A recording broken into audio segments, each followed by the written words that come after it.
Nos toca seguir ahora con la accesión. La accesión está a contar de los párrafos 182, página, no tengo la página aquí en el libro escaneado, pero el párrafo 182 empieza a hablar de la accesión.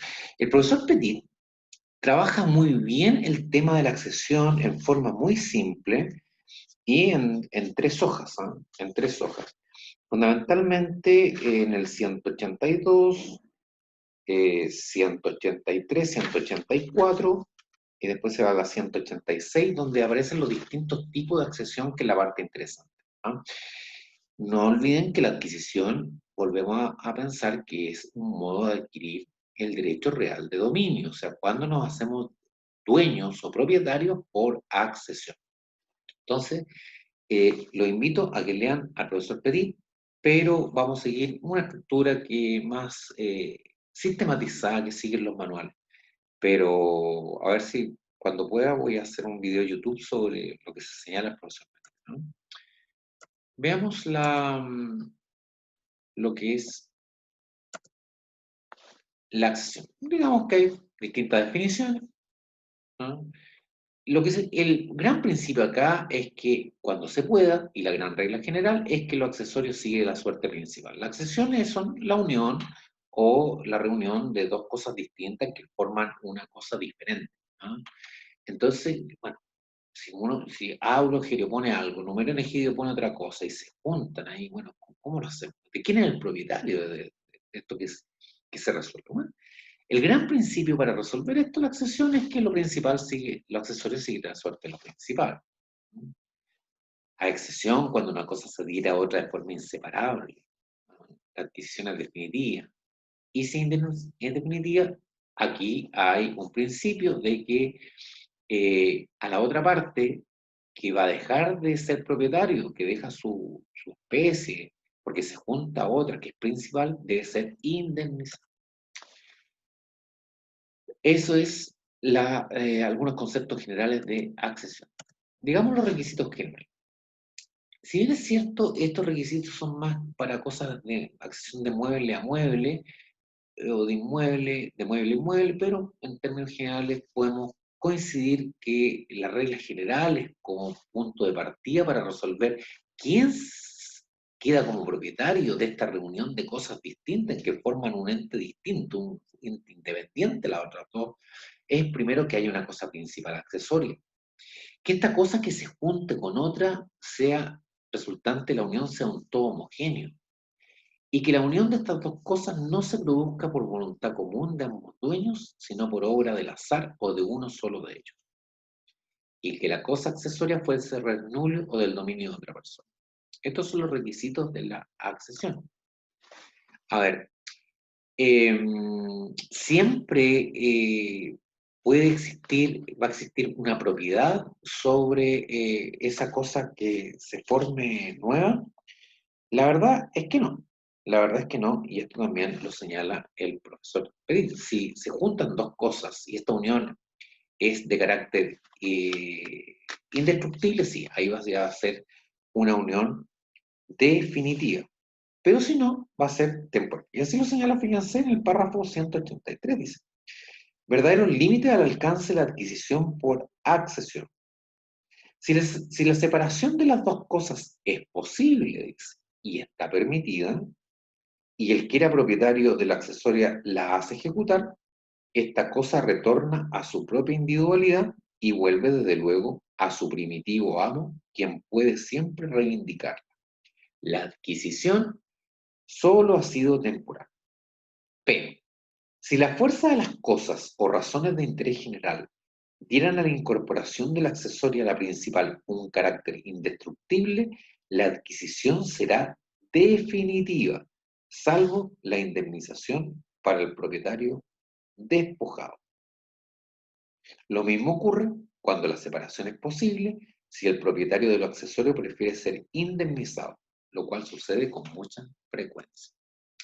Las reglas de indemnización debían ser reguladas por el juez en forma equitativa. Entonces vamos a ver distintos casos, ¿ah? Pero aquí la cuestión es, bueno, si yo junto agua y yo soy propietario de agua, y otro propietario es aceite, y juntamos, y de eso además se forma un líquido maravilloso, porque el aceite de margarita de Flandes, y se forma, bueno, la pregunta es de quién va a ser, bueno, a lo mejor el que tiene el agua va, va a ser la cosa accesoria, y la cosa principal puede determinarse que sea el aceite, porque se ha hecho en mayor cantidad, por ejemplo, que tenga mayor valor, ¿no?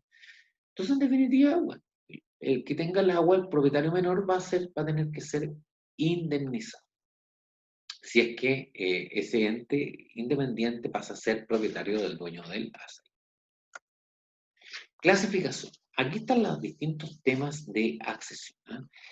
Fíjense, se titula acá que los intérpretes agrupan los casos de accesión en tres clases, pero en realidad los tratadistas, los intérpretes y los estudiosos del derecho romano agregan una cuarta, que es la adquisición de frutos. Normalmente esto lo agregan también en la accesión de cosas muebles, otras muebles, pero lo vamos a ver diferente. Estas son las clases de accesión. Y vamos, ¿qué vamos a buscar aquí? Vamos a distinguir distintas situaciones en que se discutía, en definitiva, quién iba a ser propietario de esta unión o cosas que la discusión es de quién es el dueño, ¿ah? Si el dueño de la cosa principal o la cosa accesoria. Vamos a ver ciertas situaciones. Accesiones de mueble unido, o sea, la reunión de un mueble a otro mueble, como por ejemplo una rueda o una carreta. Si yo uno una rueda o una carreta, ¿de quién va a ser el propietario de ese todo, de esa carroza que posteriormente va a avanzar por los caminos? No, naturalmente parece que nadie va a discutir que el dueño es el de la carrera, ¿no? Estas son accesiones de mueble. ¿Qué accesiones estudiamos? Primero la confusión o convección, o sea, la mezcla de líquidos con fusión o la mezcla de sólidos con micción, ¿sí? Si la separación es posible, cada propietario conserva la propiedad subjetiva. Si no lo fuera, surge una copropiedad, o sea, los dos van a ser codueños o copropietarios del todo, o sea, van a tener dueños de su cuota, en partes iguales. La especificación. Cuando una materia prima se transforma para formar una nueva especie, por ejemplo, las uvas que se transforman en vino, o un pedazo de mármol que por obra del escultor se transforma en una estatua. Bueno, aquí bueno, la pregunta, bueno, ¿para qué estamos estudiando esto? Es, ¿quién es el dueño de la nueva especie? Sabelianos y proculeyanos contestan de forma distinta a esta pregunta. Para los primeros, el dueño de la materia lo será también del nuevo objeto. Para los proculeyanos, el dueño será el especificador, ¿no? Porque la nueva especie es un producto de su trabajo. ¿Quién es? ¿El que transforma el vino? ¿No? El que hace la estatua, el escultor, el dueño del material. Bueno, y aquí se va resolviendo, ¿no? Justiniano optó una solución intermedia hasta establecer que el objeto nuevo perteneciera al dueño de la materia en los casos en que fuera posible que recuperara su forma original. ¿Se acuerdan? Esto nos recuerda aquí a la materia del error, ¿se acuerdan del error de hecho? Que había tantas discusiones. Era más o menos como esto. Justiniano añadió que la nueva especie siempre pertenecerá al especificador cuando lo hizo con materia en parte propia y en parte aquí. Tercero, la fusión e inclusión. Este es el caso de la rueda de la carrera. Se verifica cuando una cosa mueble se incorpora a otra cosa mueble como accesorio. Ejemplo, diamante de una persona se encasta en el oro de otro, en el marco ajeno se pone un espejo propio. Los requisitos y cuál era el principio para resolverlo. Si las cosas podían ser separadas, cada dueño conservaba su dueño. Si no se podían separar, el dueño de la cosa principal adquiría el dueño. Accesión de mueble a mueble. Aquí hay varias situaciones, por ejemplo, bueno, y arriba aparece el profesor Guzmán con su respectiva página en que se refiere a estas cosas. Dice, fíjense, señora, los juristas distinguen varias hipótesis de esta unión, que solemos reunir bajo el nombre común de adjunción, le llaman. Tales son la unión de una pieza metálica a un corpus también metálico, por fusión entre ambas al fuego, la ferruminatio, o por medio de un metal interpuesto a modo de soldadura. Entonces, ¿Cómo se resolvía? El propietario es el dueño de la cosa principal. Otra hipótesis dice, la unión de los caracteres trazados con alguna sustancia apta para escribir, con el papiro o el pergamino, o sea, la escritura, por ejemplo, la textura, la tintura, la coloración de las telas, porque yo puedo realizar una tela ajena. Y aquí los juristas se dedicaban a resolver las distintas hipótesis. ¿Mm? Y hay varios criterios para eh, resolverlo, para resolverlo. Y lo va señalando el profesor. Mire, por ejemplo, dice el profesor Guzmán, dice, en las uniones metálicas por ferrumiato, el dueño de la estatua o del jarro se hace dueño del pie, brazo o asa a ellos unidos, ¿no? El dueño del papiro o del pergamino, que se consideran cosas principales. Fíjense si yo escribía, por ejemplo, un poema, ¿no? ¿Quién se hacía dueño? ¿El dueño del papel donde yo escribía, que se llamaba papiro, o era yo el autor intelectual? El dueño del papiro, del pergamino, que se consideran cosas principales, adquiere la propiedad del material con que se escribió sobre aquellos. Era el caso de la ya denominada escritura. El dueño de la tela, por ejemplo, adquiere los hilos cuando hay lo que solemos llamar textura, o si el diente de textura se trata. Otros casos típicos son la adquisición de la rueda, de la tabla, de la gema o de la figurilla. En la hipótesis de la tabla picta, o sea, de la pintura, el asunto fue discutido. O sea, estoy hablando aquí del número. Desde ya le llamo la atención con respecto a la escritura. La pintura. La pintura dice, para la escuela sabiniana lo pintado accede a la tabla y se hace del dueño de esta. Para la propuleyana al revés. Paulo, que sigue la primera opinión, da como razón de la contraria el mayor valor que lo pintado tiene respecto a la tabla. Más parece que antes ya había prevalecido el criterio de los propuleyanos, que incluso tolera el sabiniano Gallo. Él también fue acogido por Justiniano. O sea, lo pintado accede a la tabla y se hace del dueño de esta. ¿Mm? Lo pintado accede a la tabla. Ese sería lo que dice ahí también la diapositiva. El artífice es el dueño y se indemniza al propietario de la tabla. Ese es el primer caso de mueble a mueble, en que casuísticamente, conforme a las hipótesis que siguen presentando, los juristas lo digan resolver. Accesión de mueble ahora a un inmueble, al cual será en este caso.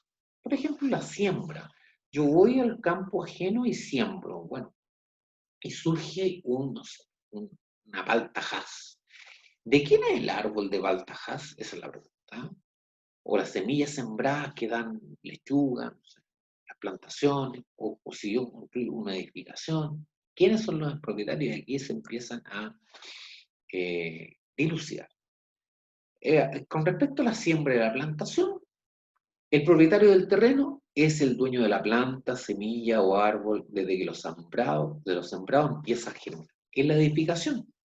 Y aquí hay una respuesta que acudimos al profesor Tarcho. Ella se hace y se construye en terreno ajeno con materiales que no son de propiedad del dueño del terreno. La regla general es que se hace dueño de los edificados el dueño del terreno.